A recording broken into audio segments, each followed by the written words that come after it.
Bismillahirrahmanirrahim. Jangan lupa subscribe ya. Para muhibbin rahimakumullah, al-hikmatu tsaniyah min al-hikamil ataiyah. Qala al-imam al-arif billah Ahmad ibnu Athaillah rahimahullah wa nafa'ana bi ulumih. Iradatuka tajrida ma'a iqamatillahi iyyaka bil asbab minasyahwatil khafiyah. Wa iradatukal asbaba ma'a iqamatillahi iyyaka bit tajrid inhitatun anil himmatil aliyah. Hikmah yang kedua daripada al-hikam,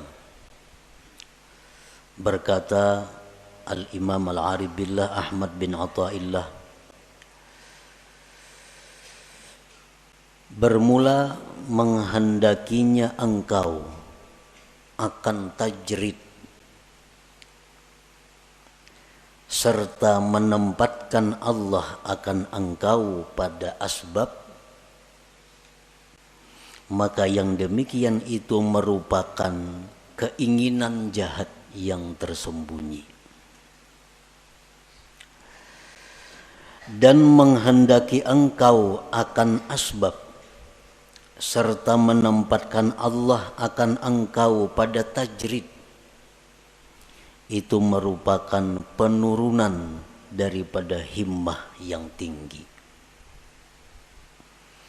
Nah, itulah hikmah yang kedua daripada Al-Hikam Ibnu Athaillah. Para muhibbin rahimakumullah, Allah subhanahu wa ta'ala berfirman dalam surat Az-Zariyat ayat 56, wa ma khalaqtul jinna wal insa illa liya'budun. Artinya, tidaklah aku menciptakan jin dan manusia melainkan untuk beribadah kepadaku. Ahli tafsir yang lain ada mengatakan melainkan untuk mengenalku. Jadi artinya bahwa kita ini dijadikan oleh Allah untuk beribadah. Untuk beribadah. Itulah tugas kita ada di muka bumi ini.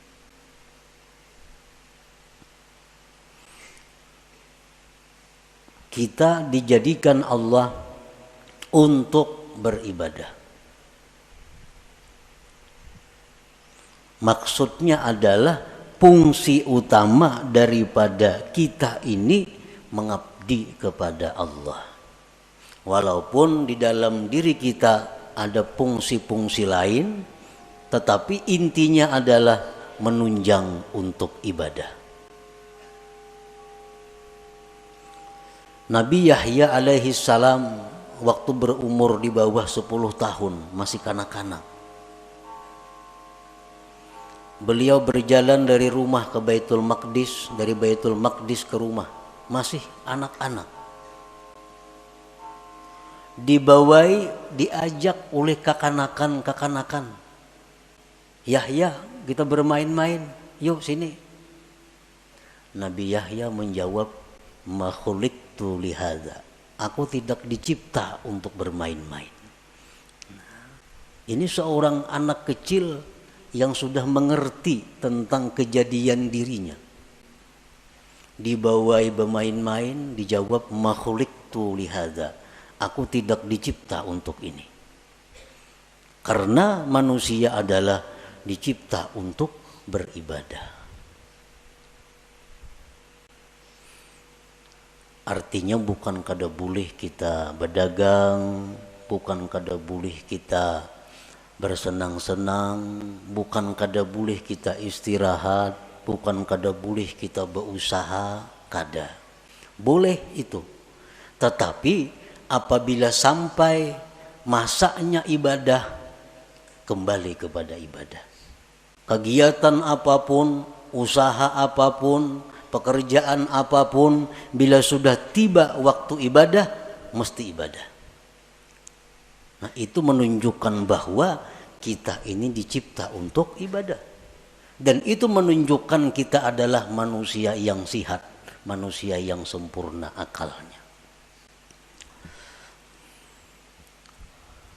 Artinya, apabila kita ini asik bekerja, asik bermain, asik bersenang-senang, tanpa memperdulikan waktu ibadah, itu menunjukkan ada kesalahan di dalam jiwa kita. Ada error dalam diri kita. Ada salah yang mesti dibaiki. Yang mesti dibaiki. Asik berdagang, kada tahu hukum Allah halal haram. Asik berdagang, kada tahu waktu sembahyang. Terus berdagang, bertani, bekerja. Ibadah dilupakan. Ini error manusia nih. Kenapa? Karena kada sesuai dengan penciptaannya. Dia dicipta untuk ibadah.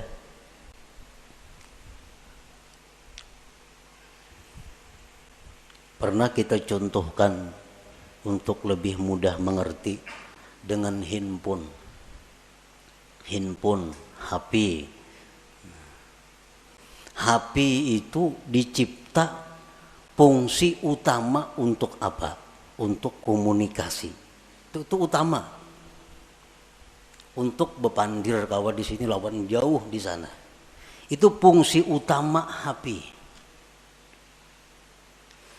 Tetapi di dalam HP itu ada kamera. Dalam HP itu ada pemutar lagu. Dalam HP ada kalkulator. Dalam HP ada permainan. Itu hanya sebagai penunjang. Tapi intinya adalah untuk komunikasi. Nah, sebuah HP yang baik, HP yang baik nih, kita mutar lagu, mengaji umpamanya, putar mengaji. Datang panggilan dari jauh datang, ampihnya mengaji HP, ada panggilan ya. Putus lagu, putus apapun putus, panggilan datang. Karena HP ini fungsi utama memang untuk panggilan itu. Fungsi utama untuk panggilan. Rahatan menghitung kalkulator di HP. Masuk SMS, pajah kalkulatornya. Timbul pesan masuk ya. Karena fungsi utama HP memang itu, komunikasi. Nah, bila HP kita demikian, berarti baik HP-nya. Baik ini HP. Tapi apabila kita asik memutar lagu, putar lagu, panggilan orang kada masuk lagi, SMS kada masuk lagi, aur lagu harus berbunyi, ini HP error. HP ini sudah kada beres lagi. Kenapa? Panggilan orang kada masuk. Karena memutar lagu, memeriksa gambar, kada masuk lagi panggilan-panggilan orang. Ini HP sudah perlu dibaiki. Dan HP ini murah, rusak. Murah nih HP. Bilang kada berharga lagi. Karena fungsi utamanya kada berfungsi. Nah, demikian manusia yang sibuk dengan pekerjaan tanpa menghiraukan ibadah. Ini manusia adalah murah harganya di sisi Allah Subhanahu wa ta'ala. Itu sekedar perbandingan fungsi kita diciptakan oleh Allah. Wa ma khalaqtul jinna wal insa illa liya'budun. Jadi kan bukan kada boleh kita bekerja, bercari, berkabun, boleh. Tapi ingat, kita dicipta untuk ibadah. Kita dicipta untuk ibadah. Kita dicipta untuk ibadah. Kita seringkali memikirkan perluasan usaha. Ada usaha ini tangkap dan menguntungkan. Ada usaha ini tangkap, ini menguntungkan. Ada usaha ini ambil, habis waktu untuk usaha. Tetapi untuk ibadah kita kadang-kadang mengadakan perluasan. mulai umur 30 sampai 60 ini tutupang wirid kan ada pertambahan menubak kurang lagi. Yasin dia Yasin maghrib semacam berpuluh-puluh tahun kada ada peningkatan. Tapi kalau usaha bikin ini ulah itu tambah ini macam-macam usaha selalu ditambah pemasukan. Tetapi pemasukan ibadah kita berkurang, makin tua makin kurang, makin tua makin kurang. Nah ini error juga nih, ini error juga.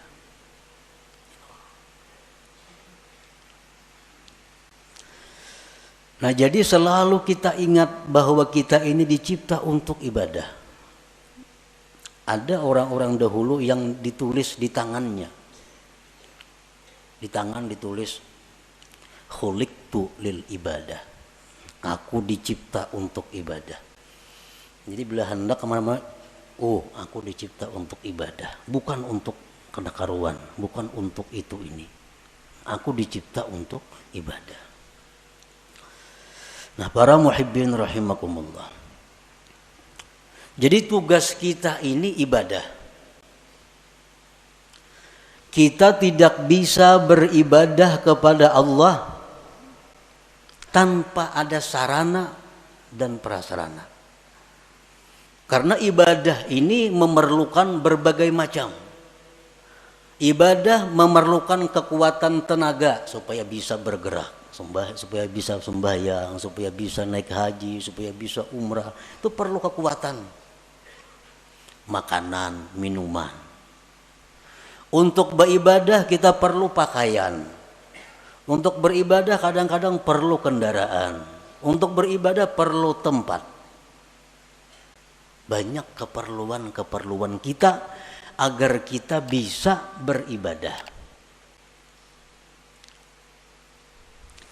Nah, untuk mencukupi keperluan kita beribadah ini, Allah ada menyediakan dua tempat yang kita duduki, yang kita jalani. Untuk mendapatkan keperluan ibadah ada dua cara yang diberikan Allah. Ada dua tempat yang diberikan Allah. Pertama namanya asbab. Yang kedua namanya tajrid. Nah, ya tadi iradatuka tajrid ma'a ikamatillah iyyaka bil asbab minasyahwatil khafiyah wa iradatukal asbab ma'a ikamatillahi ta'ayyaka bit tajrid inhitatun anil himmatil aliyah. Jadi ada dua untuk mencukupi kebutuhan ibadah nih. Ada asbab, ada tajrid. Asbab ini apa artinya? Ya sebab bekerja, berdagang, bertani, menuri, beternak, jadi guru, pegawai. Ini asbab. Artinya apa? Dia mendapatkan kecukupan ibadahnya melalui pekerjaan-pekerjaan. Nah ini asbab namanya. Ada orang yang ditempatkan Allah di situ untuk mendapatkan keperluan ibadah. Inya menure lebih suka hanya kau masak, berdagang kayak hanya nukar baju, berdagang hanya kawan nukar ini untuk ibadah. Ada orang yang ditempatkan Allah di situ. Nah yang kedua, ada orang yang ditempatkan Allah di satu makam namanya tajrid. Ini orang dalam rangka mencukupi keperluan ibadahnya kada perlu berusaha. Dia telah dicukupi. Contohnya warisan banyak. Banyak isi warisan. Ini kada becarian. Bulan ini datang nang saham di anu. Bulan akan datang nang di anu. Di rumah aja bagana, datangan duit ke rumahnya. Nah ini orang ditempatkan Tuhan di makam tajrid ngarannya. Kan ada ya kalau kayak itu orang. Nang kada bausak betoko kada, beternak kada, betani kada, apa kada. Tapi duit banyak berisi datangnya, sarabanya ada, beribadah apa kawa. Nah, ini ngarannya di makam tajrid, di andak Tuhan orang ini. Nah, para muhibbin rahimakumullah, apabila kita ditempatkan Tuhan di makam, di tempat yang namanya asbab, nah, lalu kita hendak berpindah ke makam tajrid. Aku ampih dah berdagang, ampih bahuma, ampih menurih, aku hendak beribadah aja lagi. Dagangan semuaan tutup, habis sudah lagi. Aku hendak beribadah, duit nak datang-datang, kada-kada tersarah. Pokoknya aku beribadah. Nah, ini orang keinginannya jahat yang tersembunyi. Nah, ini orang ini ada kejahatan yang tersembunyi. Kenapa? Karena Tuhan menempatkannya di tempat namanya asbab. Hendak berpindah, hendak di rumah aja begana lagi, pasar kada turun lagi. Nah, ini orang ada syahwat khafiyah, ada keinginan jahat yang tersembunyi. Orang yang selama ini duduknya ditempatkan Allah di makam tajrid, sudah nyaman nih, tiap bulan ada kiriman, tiap bulan ada, kada pernah talantar memakan pakai apa cukup. Berpikir nukar kabun, anak bakabun agena aku nih. Nah, anak bakabun padahal bertahun-tahun dak begana di rumah aja beribadah gawian, datang duit. Kalinya membuka kios di muka rumah. Nah, membuka kios ini ngarannya inhitat minal himmatil aliyah. Ini turun tingkat ngarannya, turun ini, ada penurunan himmah yang tinggi. Inhitatun minal himmatil aliyah. Nah, para muhibbin rahimakumullah, sekarang kita mengetahui di mana Allah menempatkan kita. Ini yang perlu kita tahu. Apakah Allah sekarang ini menempatkan kita di satu tempat yang namanya asbab untuk mencukupi kebutuhan ibadah kita? Ataukah sekarang ini Allah sudah menempatkan kita di makam tajrid untuk mencukupi kebutuhan ibadah kita? Ini perlu diketahui. Tandanya orang-orang yang ditempatkan Allah di makam asbab, nang berdagang, bertani, bekerja, tandanya orang yang direstui Allah untuk itu. Ada 6 tanda. Bila 6 tanda ini ada pada kita, berarti kita direstui Allah duduk di situ. Jangan hendak pindah ke makam tajrid, ke makam nang kada berusahaan lagi. Tetapi bila mana 6 tanda ini ada sesuatu nang kada kita miliki, kada bisa kita dapatkan, berarti itu isyarat kita mesti pindah kepada makam tajrid. Nah, demikian pula sebaliknya, makam tajrid. Apakah dia di makam tajrid ini sudah diridhai Allah? Ada tandanya. Bila tandanya ini kada pas, berarti itu isyarat agar pindah kepada asbab berusaha. Nah, sekarang kita mengetahui apakah usaha kita ini diridhai Allah. Bila diridhai Allah, kita rusakan aja berusaha. Jangan berampi-ampi sampai mati berusaha. Sampai mati. Jangan berampi-ampi kalau memang di situ diridhai Allah. Nah, tandanya apa? 1, husulul kifayah wal muwasah lil fuqara wal masakin.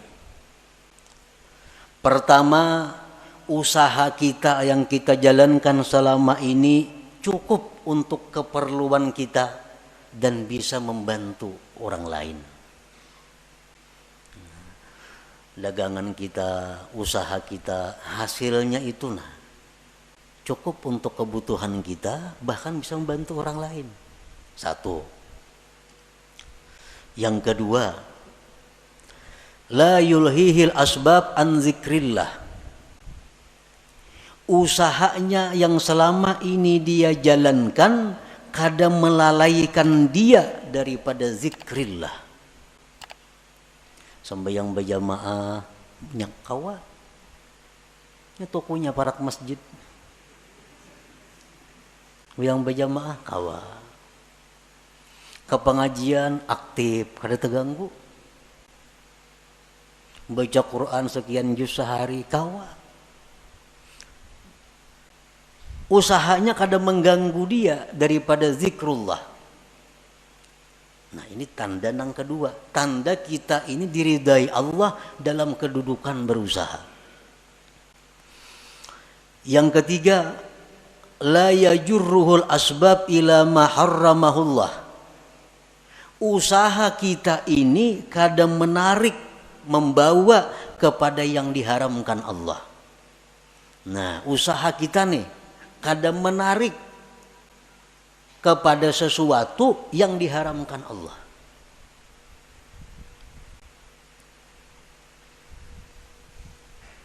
Kadang-kadang ada usaha itu yang bisa membawa kepada yang diharamkan Allah.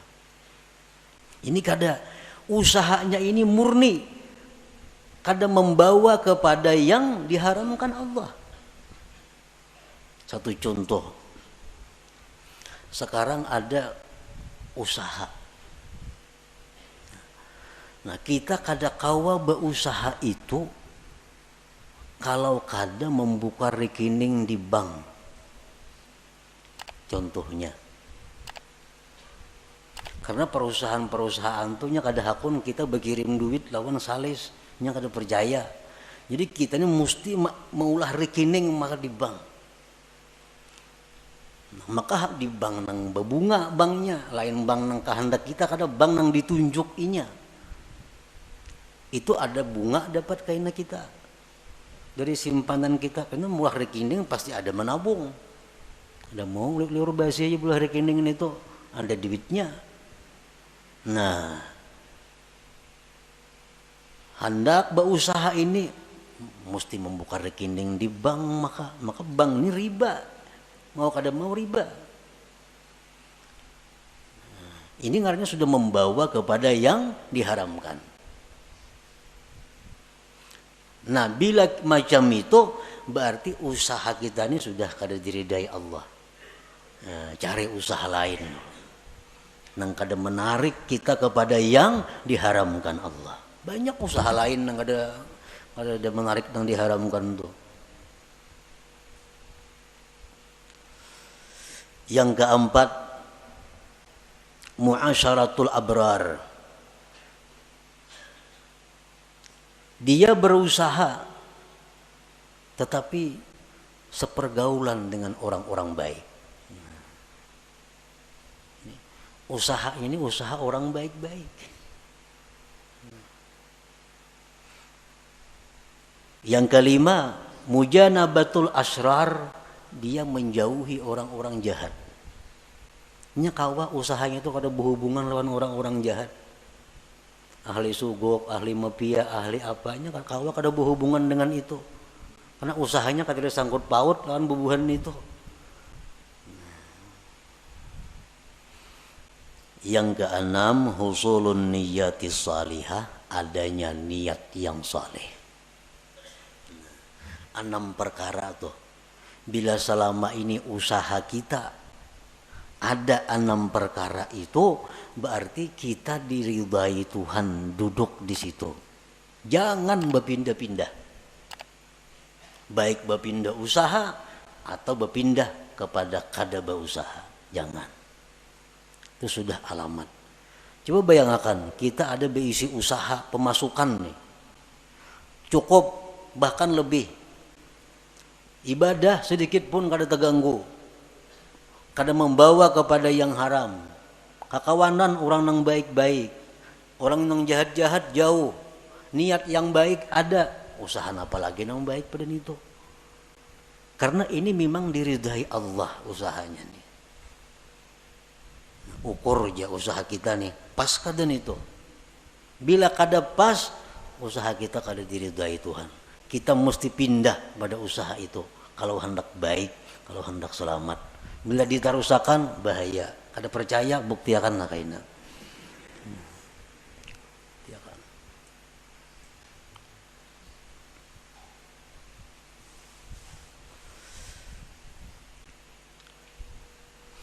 Kalau kita berusaha macam-macam dah usaha dicari, kada mau cocok. Berusaha ini gagal, berusaha ini gagal, cari usaha ini kada mau baik juga berusaha, macam-macam cara sudah ada nang baik, cuma ada haramnya. Ada nang baik, cuma di lingkungan orang-orang jahat. Ada nang baik usaha, cuma kada kawasan bahayang, ribut. Nah, bila macam itu kita harus pindah. Pindah ke mana? Pindah ke usaha nang baik. Bila kadada juga, pindah ke makam tajrid. Nah, pindah ke makam tajrid. Pindah ke makam tajrid lagi. Dan bila Allah memerintahkan kita ke makam tajrid, itu Allah bertanggung jawab. Ada pacang kelaparan kita ada pacang susah, ada. Karena ini Allah yang memindahkan kita ke makam tajrid. Kalau kita berpindah seorang, nah itu bahaya. Bahaya. Para muhibbin rahimakumullah. Jadi dalam usaha itu diperlukan juga niat yang baik. Karena usaha ini menentukan sabilillah atau sabilis syaitan itu diniat. Usaha sama, turun ke toko sama, buliknya sama, bulihinya duitnya sama, tapi saya kong niatnya salah, fisabilis syaitan. Saya kong niatnya baik, fisabilillah. Nah, jadi niat. Orang yang usahanya diridai Allah itu dia mudah untuk mendapatkan niat-niat yang baik itu. Apa niat yang baik? Kita berusaha. Satu, ibtigha'u fadlillah. Kita berusaha itu mencari anugerah Allah. Anugerah Allah. Fadlillah, anugerah Allah itu lebih khusus daripada rezeki. Berusaha jangan niat mencari rezeki, jangan. Berbahaya. Kenapa? Sebabnya dalam mazhab ahlu sunnah wal jamaah, ar-rizku yasmalul halala wal haram. Rezeki itu termasuk nang halal dan haram. Makanya doa rizkan halala, jangan supaya rezeki nang halal. Kalau kita berniat mencari rezeki, nah itu salah. Rezeki itu bisa halal, bisa haram. Jadi niat kita berusaha itu mencari fadlillah, anugerah Allah. Nah, itu niatnya.